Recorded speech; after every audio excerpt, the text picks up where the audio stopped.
Hujan deras mengguyur desa kecil di kaki gunung. Langit kelabu seolah mencerminkan hati Ratna yang tak pernah benar-benar pulih. 7 tahun telah berlalu sejak tragedi itu, tetapi rasa sakitnya masih segar seperti luka yang tak pernah sembuh. Ia duduk di beranda rumahnya yang sederhana, memandangi air hujan yang membasahi halaman. Di tangannya ada selimut kecil berwarna biru, satu-satunya peninggalan dari bayi laki-lakinya yang diberitahu telah meninggal dunia saat dilahirkan hari itu. Ratna masih ingat dengan jelas. Suaminya, Bima, berdiri di depan pintu kamar rumah sakit dengan wajah penuh duka. "Anak kita, dia tidak selamat," katanya sambil menundukkan kepala. Ratna yang masih lemah dan terbaring di ranjang merasa dunianya runtuh. Ia meminta untuk melihat bayinya, tetapi Bima dengan suara gemetar mengatakan bahwa ibunya, Nyonya Kartini, sudah mengurus semuanya, termasuk pemakaman. "Kamu masih lemah, Ratna. Biarkan ibu yang mengurusnya," ujar Bima, mencoba menenangkannya, namun, ada sesuatu yang terasa ganjil. Selama masa nifasnya, Ratna sering bertanya pada Bima atau Nyonya Kartini tentang di mana bayinya dimakamkan. Tapi jawaban mereka selalu samar, seolah-olah ingin menghindari pembicaraan itu. Nyonya Kartini hanya berkata, "Sudah, tidak perlu diingat-ingat lagi. Itu takdir Tuhan." Kata-kata itu terus membayangi Ratna selama bertahun-tahun. Sejak kehilangan bayinya, kehidupan Ratna berubah. Ia kehilangan semangatnya, sering termenung, dan menjadi lebih pendiam. Namun, ia tetap menjalani hidup sebagai istri yang patuh, meskipun ada luka besar di hatinya yang tak pernah sembuh. Ia mencoba untuk kembali bahagia, tapi setiap kali melihat anak-anak di sekitar desa bermain dan tertawa, luka itu terasa perih lagi. Suaminya, Bima, adalah pria yang baik dan penyayang, tetapi ia sering terjebak di antara ibunya, Nyonya Kartini, dan istrinya. Sebagai anak satu-satunya, Bima sangat bergantung pada ibunya, terutama dalam mengambil keputusan besar. Sementara itu, Ratna merasa ada jarak yang tak kasat mata antara dirinya dan sang ibu mertua. Nyonya Kartini adalah wanita yang keras, penuh dengan tradisi kuno, dan cenderung mendominasi keluarga. Meski begitu, Ratna tak pernah punya keberanian untuk menentang mertuanya. Sejak awal menikah, ia tahu bahwa Nyonya Kartini tidak terlalu menyukainya. Nyonya Kartini menginginkan menantu dari keluarga terpandang, sementara Ratna hanyalah gadis desa sederhana yang menikahi Bima karena cinta. Kehilangan anak laki-lakinya membuat hubungan mereka semakin dingin. Sore itu, saat hujan mulai reda, Ratna keluar dari rumah dengan mengenakan kain panjang dan penutup kepala. Ia berjalan sendirian ke arah pasar, tempat ia biasa membeli bahan makanan. Namun, hatinya terasa berat. Ia sering berdoa, memohon jawaban dari Tuhan atas pertanyaan yang terus mengganggunya. Mengapa ia tidak pernah diberi kesempatan untuk melihat anaknya meski hanya sekali? Mengapa semuanya terasa seperti misteri? Saat berjalan melewati jalan berbatu, ingatan tentang momen-momen kehamilannya muncul di benaknya. Ia ingat betapa bahagianya ia dan Bima saat tahu mereka akan memiliki anak laki-laki. Bima bahkan sudah memilih nama untuk anak mereka, Arga, yang berarti gunung tinggi dalam bahasa Jawa. Nama itu dipilih karena Bima ingin anaknya tumbuh menjadi seseorang yang kuat dan tangguh. Namun, harapan itu hancur dalam sekejap setelah kelahirannya. Ratna menghela napas panjang dan melanjutkan langkahnya ke pasar. Tidak tahu bahwa hari itu adalah awal dari jawaban atas doa-doanya selama 7 tahun terakhir. Di tempat yang paling tidak ia duga, ia akan menemukan petunjuk pertama yang akan mengubah hidupnya selamanya. Pasar pagi itu penuh dengan keramaian. Penjual meneriakkan dagangan mereka, pembeli sibuk menawar harga, dan aroma bumbu masakan bercampur dengan bau tanah basah setelah hujan semalam. Ratna berjalan di antara kerumunan sambil memegang kantung belanja kainnya. Ia berusaha fokus pada daftar belanja, tetapi pikirannya terus melayang ke ingatan-ingatan tentang bayi yang pernah ia kandung. Saat melewati lapak buah-buahan, pandangannya tiba-tiba tertarik ke seorang anak laki-laki yang sedang bermain di sudut pasar. Anak itu mengenakan kaos putih lusuh dan celana pendek, tampak sederhana seperti anak-anak desa lainnya. Namun, yang membuat Ratna terpaku adalah wajah anak itu. Bentuk matanya, garis hidungnya, dan senyum kecil yang tersungging di bibirnya. Semuanya terasa begitu familiar. Ratna berhenti di tempat, merasa seolah-olah dunia di sekitarnya membeku. Hatinya berdegup kencang. Anak itu mengingatkannya pada seseorang yang sudah lama ia rindukan. Suaminya, Bima, ketika masih muda. Naluri seorang ibu yang selama ini terpendam tiba-tiba menyeruak. Ia tidak tahu mengapa, tetapi hatinya yakin bahwa ada sesuatu yang berbeda dengan anak ini. Anak itu sedang tertawa bersama seorang wanita tua yang tampaknya menjual ubi di pasar. Ratna memperhatikan bagaimana wanita itu dengan lembut membelai kepala anak tersebut, seperti seorang nenek kepada cucunya. Namun, ada sesuatu yang mengusik Ratna. Anak itu tidak tampak seperti cucu kandung wanita itu. Wajah mereka tidak memiliki kemiripan sama sekali. Setelah mengumpulkan keberanian, Ratna mendekat dan mencoba memulai percakapan. "Permisi, Bu," sapa Ratna dengan suara gemetar. "Anak ini lucu sekali. Apakah dia cucu Anda?" Wanita tua itu, yang memperkenalkan dirinya sebagai Embok Sarmi, tersenyum tipis. "Oh, bukan, Bu. Dia bukan cucu saya. Saya hanya merawatnya sejak kecil." Hati Ratna berdegup semakin kencang. "Sejak kecil? Kalau begitu, siapa orang tuanya?" Tanyanya sambil mencoba terdengar santai. Meski tangannya bergetar, Embok Sarmi tampak ragu sejenak. Ia menundukkan kepala, seperti mencari kata-kata yang tepat. Saya tidak tahu, Bu. Ada seorang wanita yang datang ke rumah saya 7 tahun lalu, membawa bayi ini dan memintanya untuk dirawat. Katanya dia tidak bisa merawatnya sendiri. Saya tidak tahu siapa wanita itu, tetapi ia memberikan cukup uang untuk biaya hidup anak ini. Ratna merasa dadanya sesah. Usianya cocok dengan usia anak yang seharusnya menjadi anaknya. Wajahnya, sikapnya, semuanya terasa seperti petunjuk yang selama ini ia cari. Namun, ia tidak ingin terlalu cepat menyimpulkan. "Apa wanita itu pernah kembali?" tanya Ratna. Embok Sarmi menggeleng. "Tidak pernah. Sejak saat itu, saya yang mengurus anak ini." Namanya Arga. Ratna terdiam. Nama itu, Arga, adalah nama yang pernah ia dan suaminya pilih untuk anak mereka sebelum kelahirannya. Kakinya hampir lunglai, tetapi ia mencoba tetap tenang. Ia tidak ingin membuat Embok Sarmi curiga. "Apakah saya boleh bertemu anak ini lagi nanti? Dia terlihat begitu istimewa," ujar Ratna sambil berusaha menyembunyikan emosinya. Embok Sarmi tersenyum lembut. "Tentu saja, Bu. Kalau ada waktu, datanglah ke rumah saya di pinggir desa. Saya tinggal di dekat pohon besar di ujung jalan." Ratna mengangguk dan meninggalkan pasar dengan langkah gontai. Air mata mengalir tanpa ia sadari. Ia merasa telah menemukan secercah harapan. Tetapi di sisi lain, ia juga merasa takut. Bagaimana jika ini hanya kebetulan? Bagaimana jika anak itu benar-benar bukan anaknya? Namun, hatinya bersikeras untuk mencari tahu kebenarannya. Malam itu, Ratna bercerita kepada Bima tentang anak laki-laki yang ia temui di pasar. Awalnya, Bima tampak skeptis.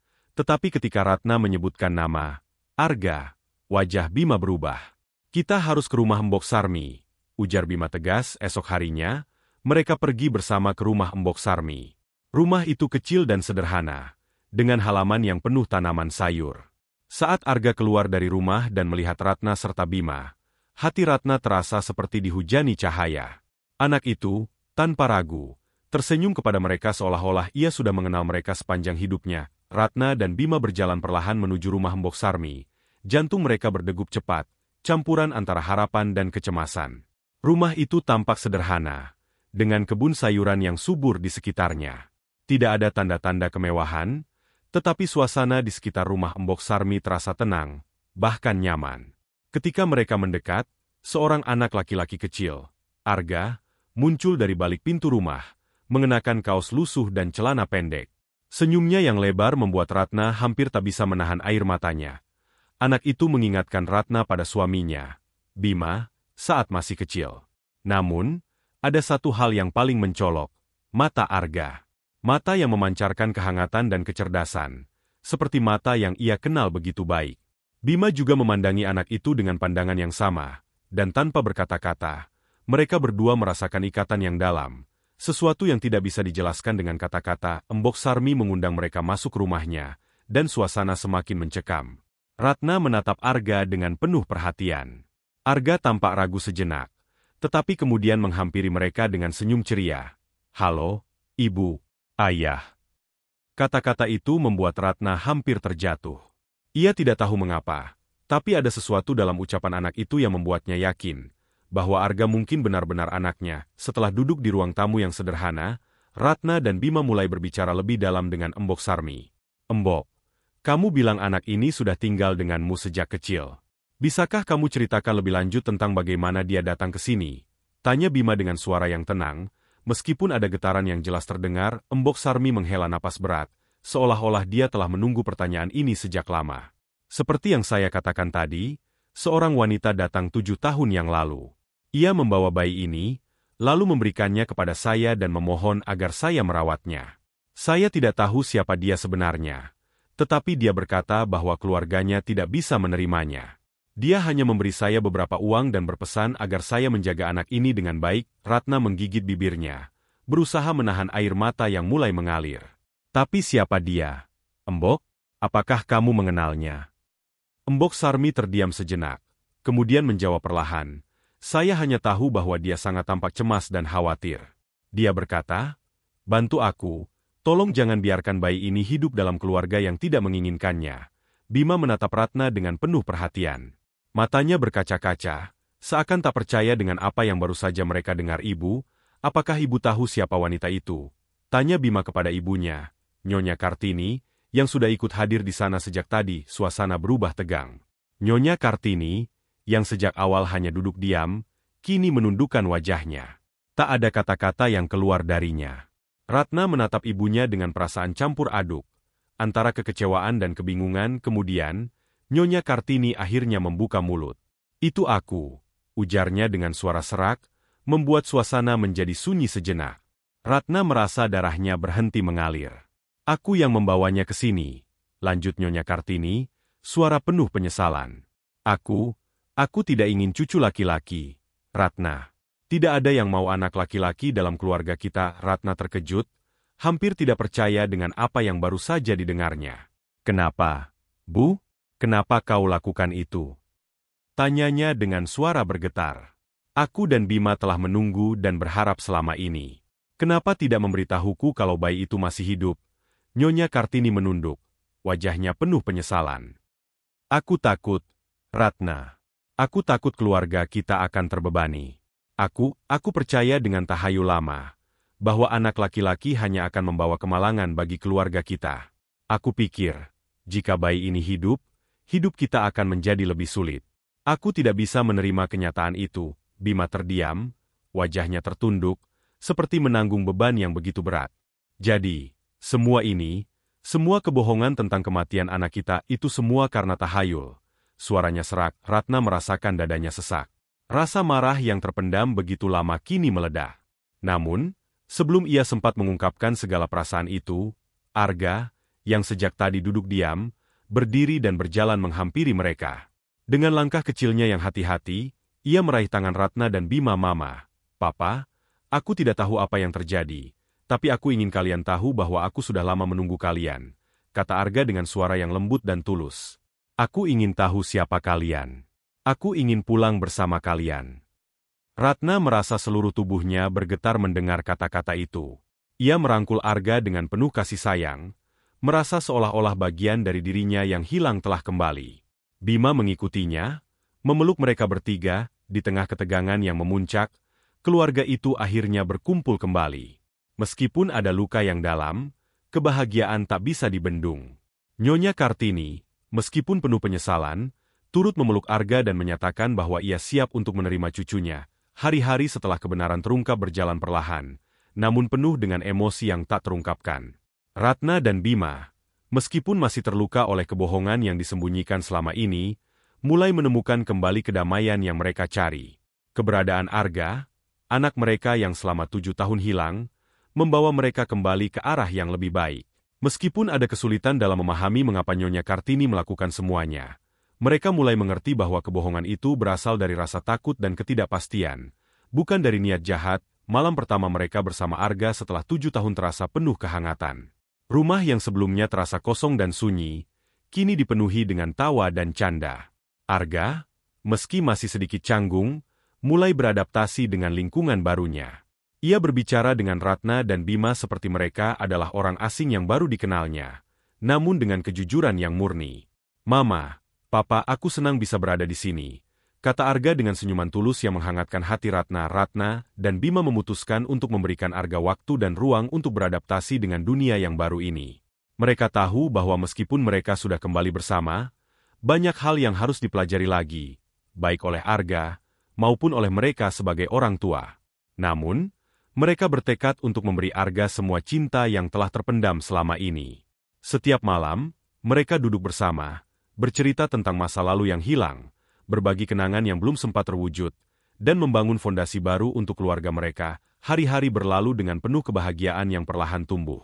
Bima, yang awalnya merasa terpecah antara ibunya dan istrinya, kini mulai bisa mengatasi perasaannya. Ia tahu bahwa meskipun Nyonya Kartini telah membuat kesalahan besar, ia tetaplah ibu yang telah membesarkannya dengan penuh cinta.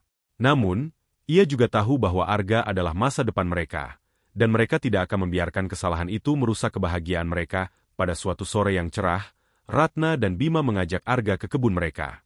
Bima, yang dulu selalu sibuk bekerja, kini meluangkan waktu untuk mengajari Arga cara menanam sayur.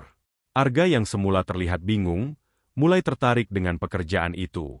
Ia tertawa gembira saat tangan kecilnya memegang cangkul, mencoba menanam bibit tomat di kebun kecil mereka. Ini seru, Mama, Papa, serunya dengan semangat. Ratna merasa haru melihat pemandangan itu. Setelah bertahun-tahun merindukan anaknya, ia akhirnya bisa melihat Arga tumbuh dalam pelukannya. Malam itu, setelah makan malam bersama, mereka duduk di teras rumah, menikmati udara malam yang sejuk. Nyonya Kartini, yang selama ini merasa cemas dan tidak tahu bagaimana menghadapinya, datang menemui mereka.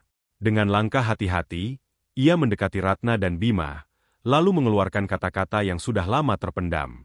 Aku tahu aku telah melakukan kesalahan yang besar. Aku ingin meminta maaf. Ratna, Bim, aku sangat menyesal, ujarnya. Suara penuh penyesalan. Ratna menatap ibunya dengan penuh perasaan. Ia tahu bahwa tidak mudah bagi Nyonya Kartini untuk mengakui kesalahannya. Tetapi itu adalah langkah pertama menuju penyembuhan. Ibu, kami semua membuat kesalahan. Yang penting sekarang adalah kita bisa belajar untuk memaafkan dan melangkah bersama. Jawab Ratna dengan lembut, suaranya penuh kasih. Bima juga mengangguk, menunjukkan bahwa meskipun hatinya terluka, ia siap untuk memulai lembaran baru bersama ibunya dan keluarga mereka. Keesokan harinya, mereka memutuskan untuk mengadakan pesta kecil di rumah untuk merayakan kebersamaan mereka yang baru. Semua tetangga dan teman-teman dekat diundang. Suasana riang penuh tawa dan kehangatan. Arga, yang sebelumnya merasa canggung dengan orang-orang baru, kini tampak nyaman dan bahkan mengajak anak-anak tetangga untuk bermain bersama. Ratna dan Bima saling berpandangan, merasa begitu bersyukur bahwa mereka akhirnya memiliki kembali apa yang telah hilang. Nyonya Kartini, yang sebelumnya selalu menjaga jarak, kini mulai menunjukkan perhatian dan kasih sayangnya kepada Arga. Ia duduk bersama Arga, mendengarkan ceritanya, dan bahkan ikut bermain bersama anak-anak lainnya. Meskipun ada rasa malu yang masih tersisa, Nyonya Kartini mulai merasakan ikatan yang terjalin kembali dengan cucunya. Arga, dengan segala keceriaannya, memberikan kesempatan bagi Nyonya Kartini untuk menebus kesalahan yang telah dilakukan. Hari itu berakhir dengan penuh kebahagiaan. Ratna dan Bima berdiri di teras rumah, memandang ke arah kebun yang mereka tanami bersama Arga. Langit sore berwarna oranye, menciptakan suasana yang damai dan penuh harapan. Ratna menggenggam tangan Bima, dan mereka saling menatap dengan mata yang penuh cinta. Kita telah melewati banyak hal, Bim. Tapi sekarang, kita memiliki keluarga kita kembali, kata Ratna dengan senyum penuh kebahagiaan. Bima mengangguk, menyentuh pipi Ratna dengan lembut. Kita akan membuatnya sempurna, Ratna. Kita akan membangun hidup yang baru, penuh cinta dan kebahagiaan. Malam itu, keluarga mereka tidur dengan tenang. Meskipun masih ada perjalanan panjang yang harus mereka tempuh bersama, mereka tahu bahwa kebahagiaan sejati terletak pada kasih sayang dan saling memaafkan. Mereka telah belajar bahwa cinta itu kuat dan bisa menyembuhkan segala luka, dan sekarang, mereka siap untuk memulai babak baru dalam hidup mereka, sebagai keluarga yang utuh, bersama Arga, yang akhirnya kembali ke pelukan orang tuanya. Hari ulang tahun Arga yang ke-8 dirayakan dengan penuh kebahagiaan. Di tengah pesta sederhana itu, Ratna menatap anaknya yang kini bermain bersama Bima dan Nyonya Kartini. Air matanya mengalir, tetapi kali ini bukan karena kesedihan, melainkan rasa syukur. Setelah 7 tahun kehilangan, akhirnya ia menemukan kembali kebahagiaannya. Hidup mereka memang tidak sempurna, tetapi mereka telah belajar bahwa cinta dan keluarga adalah anugerah yang harus dijaga. Ratna memeluk Arga erat, berjanji pada dirinya sendiri bahwa ia tidak akan pernah membiarkan anaknya pergi lagi.